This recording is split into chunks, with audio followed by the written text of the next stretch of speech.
ನಮಗೆ ಎಜುಕೇಷನ್ ಬೇಕು ಸರ್. ನಮಗೆ ಎಜುಕೇಷನ್ ಬೇಕು, ಹಿಜಾಬ್ ಬೇಕು. ನಾವು ಇಷ್ಟು ವರ್ಷನೂ ಹಿಜಾಬ್ ಇಲ್ದಲೇ ಎಜುಕೇಷನ್ ಮಾಡಿಲ್ಲ, ಇನ್ನೂ ಮಾಡಲ್ಲ. ನಮಗೆ ಈ ಎಜುಕೇಷನ್ ಬೇಡ ಅಂದರೆ ನಾವು ಇಲ್ಲೂ ಬರ್ತಾನೆ ಇರಲಿಲ್ಲ. ಇಷ್ಟು ವರ್ಷನೇ ಇರಲಿಲ್ಲ ಎಜುಕೇಷನ್ ಅಲ್ಲ ಹಿಜಾಬ್ ಹಾಕ್ಬಾರ್ದು ಅಂತ. ಇವತ್ತು ಯಾಕೆ ಬಂತು ಸರ್ ಗೌರ್ಮೆಂಟ್ ಅವ್ರು? ಇವತ್ತು ಯಾಕೆ ಇಷ್ಟು ದಿನ ಕಾಣಿಸ್ಲಿಲ್ವ ಅವ್ರಿಗೆ ಹಿಜಾಬ್ ಹಾಕಿರೋದು? ನಾವು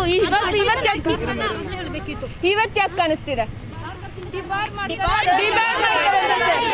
ನಮ್ಗೆ ಎಜುಕೇಶನ್ ಬೇಕಂತ ನಿಂತಿದೀವಿ ಸರ್. ಹಿಜಾಬ್ ಅಂತೂ ಬಿಚ್ಚಲ್ಲ ಸರ್. ಹಿಜಾಬ್ ಬಿಚ್ಚಿ ಒಳಗಡೆ ಬನ್ನಿ ಅಂತಾರೆ, ನಾವು ಹಿಜಾಬ್ ಅಂತೂ ಬಿಚ್ಚಲ್ಲ ಸರ್. ಎಜುಕೇಶನ್ ಅಂತೂ ಬೇಕು ಅಂತಾನೆ ನಿಂತಿದೀವಿ. ನಮ್ಮ ಒಳಗಡೆ ಒಬ್ರಿಗೆ ರೂಲ್ಸ್, ನಮ್ಗೊಂದು ರೂಲ್ಸ್ ಅಲ್ಲ ಸರ್. ನಾವು ಕಲಿಯಕ್ಕೆ ಬಂದಿರೋದು ಇಷ್ಟು ವರ್ಷ ಕಲಿತಾನೆ ಇದೀವಿ ಸರ್.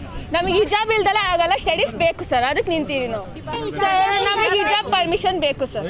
ಪರ್ಮಿಷನ್ಗೋಸ್ಕರ ನಾವು ಸ್ಟ್ರೈಕ್ ಮಾಡ್ತೀವಿ ಸರ್. ಒಳಗಡೆ ಬಿಟ್ಟರೆ ಹೋಗ್ತೀವಿ, ಹಿಜಾಬ್ ಅಂತ ಬಿಚ್ಚಲ್ಲ ಸರ್.